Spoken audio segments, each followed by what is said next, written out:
In the next few months are these appraisals, promotion cycles in a lot of big corporations, Cognizant, Infosys, Wipro, TCS, almost all of them. What if your name is not on that list? What if your name is on that list? How do you decide if it is because of you or corporate politics? Let's take a simple example, Keshav. Keshav has been working in one of these big giants, Infosys, TCS, Wipros, for the last 4 years. He received his last promotion in 2021 June, and now he's expecting another promotion. But unfortunately, he got to realize that his appraisal did not go well and he's not getting promoted. And to his surprise, one of his teammates is getting promoted. Now, what could be the reason? Keshav might have obviously overestimated his own capacity. Or the other thing is, the manager might have favored the other person even though Keshav is working very hard. And this is where corporate politics come into picture. If you are a new entrant into this corporate world, you will realize that some or the other day you will be a victim of corporate politics. Let me say it again, you will be a victim. All of you, me and everybody else as well, we will have to be these victims. Now why? Why is this and how will this play out? Because corporate politics is all about power. The senior leaders want to control their teams, and the manager, of course, wants to control his or her team. And what is the best way for a manager to control his or her team? The best way is, of course, having that favoritism, making sure that the people who he or she likes is being promoted to the next level.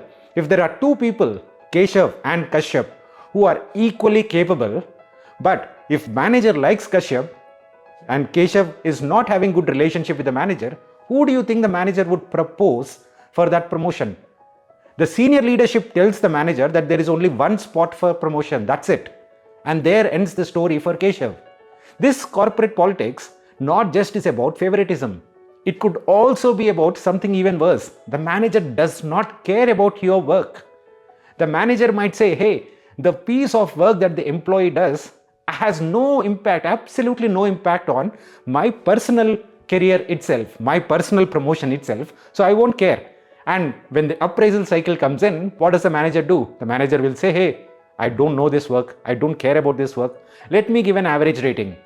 In many of these companies, there is a rule that for you to be eligible for promotion, you need to have at least 3 excellent ratings in the last 2 years. And if you are stuck in these kind of projects, that will never ever happen. These are pretty straightforward examples, but it can also be manifested in multiple other ways. In their quest to maintain that power, a lot of managers will say to their teams, please don't talk to others in the other departments. For example, if you are in the operations team, your manager might say, don't talk to anybody from the sales team, not a good idea. Or they are afraid that some other manager will poach you. Poaching, simple. Then there could be another factor, that is, hey, the manager has a certain type of work style. The manager is very, very direct and it has worked for him.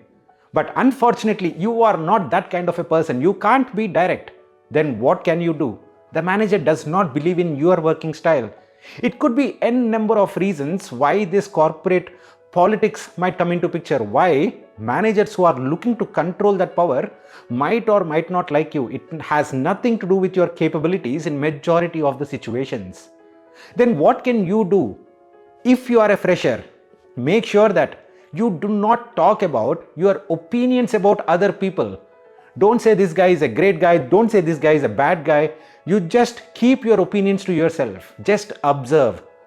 Observe what are these internal groups. Understand the dynamics. Take your time but be silent. It's a very, very good way. Next, please see if you can schedule those skip level meetings. If you are in a position to talk to your manager's manager at least once, make sure that you are making that a recurring habit. 15 minutes, 20 minutes, once every month, once every 2 months. That is fine. But you need to show that your work is getting exposed beyond your team if your manager does not recognize your work.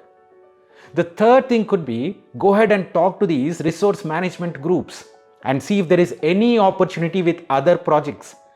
It might be just your manager. The other teams might be better. And finally, don't be hesitant to pull that straw. If you have to leave the company, you have to leave the company. That's it.